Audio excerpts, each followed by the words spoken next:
ya separuh dari jiwa saya.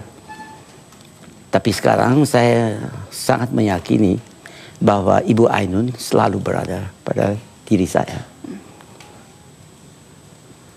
Kalau saya merindukan ibu dan sedang sedih, saya kejamkan mata saya dan terbayang wajah ibu yang mengatakan, jangan sedih.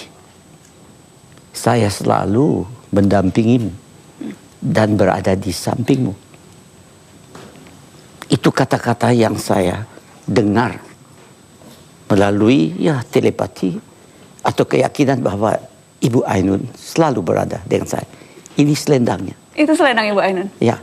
Selalu Bapak bawa atau karena memang spesial malam karena ini malam dingin saya pakai yang panas.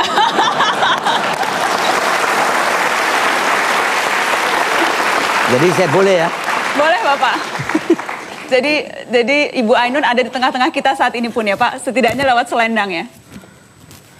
Ya, dalam hati saya selalu. Selalu ada. Ada beberapa keluarga yang hadir di sini. Ada Mas Ilham Putra, kemudian juga ada Mas Adri, keponakan dari Pak Habibie. Saya ingin ke Mas Adri. Selain kisah cinta yang begitu menginspirasi banyak orang, ada Habibie juga duduk di samping Anda, Mas Adri. Selain kisah cinta yang sedemikian dahsyat, apalagi keistimewaan dari sosok paman Anda ini bagi keluarga besar? Oh, beliau adalah panutan bagi keluarga dan juga bagi semua orang sebetulnya ya. Dan beliau selalu menjaga silaturahmi dengan semua orang. Tidak mengenal kelas, tidak mengenal standar sosial, dan selalu menghormati orang yang dituakan. Dan yang pastinya beliau selalu tidak pernah berhenti bekerja demi kemajuan bangsa Indonesia. Tidak pernah berhenti bekerja demi kemajuan bangsa. Luar biasa, perlu tepuk tangan.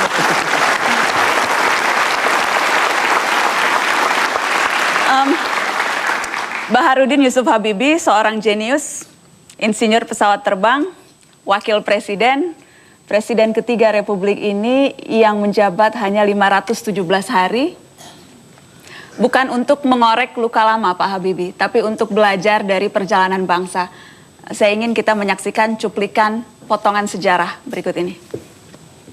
Tidak pernah mendapat saudara pimpinan sidang yang positif. Saudara pimpinan sidang, interupsi sebentar. Saya mendapat informasi dari luar itu masih terjadi penembakan, dan saya minta apakah betul status mahasiswa ini representasi apa yang mahasiswa yang dari luar, ini perlu jelas. Maka pada tanggal 11 Oktober 1999 Jaksa Agung telah mengeluarkan surat perintah penghentian penyidikan SP3 terhadap kasus yang berkaitan dengan ketiga yayasan tersebut. Adapun terhadap keluarga dan kroni mantan Presiden Soeharto, apabila cukup alat bukti tindak pidana, maka proses peradilan harus dilaksanakan sesuai ketentuan perundang-undangan yang berlaku.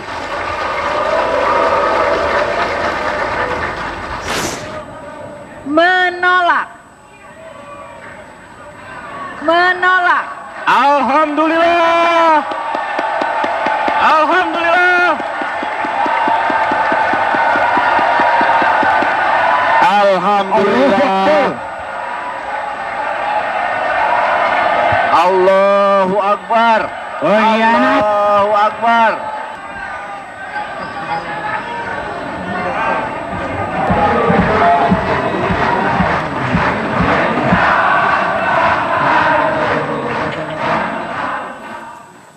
Sekali lagi Pak Habibie, bukan untuk mengorek luka, tapi untuk belajar dari perjalanan bangsa. Pada saat itu Pak Habibie berada di rumah dan menyaksikan dari televisi, betul Pak? Benar. Benar. Apa momen yang paling kuat yang diingat Pak Habibie, menyaksikan laporan pertanggungjawaban ditolak dari televisi? Ya, saya harus menerima bahwa itu suatu kenyataan. Dan sebelumnya saya telah mengumumkan bahwa saya hanya bersedia untuk dicalonkan kembali sebagai presiden jikalau pertanggungjawaban saya diterima. Kalau tidak diterima, saya persilahkan pilih orang lain. Tidak ada rasa kecewa, sedih setelah begitu banyak hal yang dilakukan selama 517 hari memimpin negeri? Tidak. Tentunya saya sedih, tapi yang menentukan kan rakyat atau wakil-wakil rakyat. Dan kalau yang mewakili itu berkeyakinan bahwa tidak wajar dipimpin oleh seorang Habibie, saya harus terima sebagai kenyataan. Dan tidak saya benarkan, terus saya berontak. Terus cerita yang enggak. Silakan. Tapi ya cuma yang lucunya, waktu saya saksikan itu bersama dengan Ibu Ainun, Ilham dan istrinya, Tariq dan istrinya. Di rumah ini Pak? Di rumah, Kuningan. Terus waktu selesai, dan saya sudah bilang sama Ibu, saya tidak bersedia dicalonkan kembali kalau pertanggungjawaban tidak diterima. Lalu, waktu sudah tidak diterima, dia tanya, Pak, kamu benar-benar tidak mau dicalonkan kembali? Benar-benar. Ibu hanya senyum, dia berkata, baiklah kamu mimpin kita sholat, karena sampai hari ini selamat.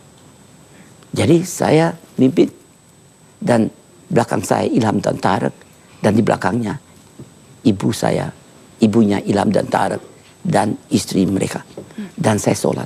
Saya bersyukur dan berterima kasih bahwa selama 517 hari saya bisa melaksanakan tugas sesuai kemampuan saya.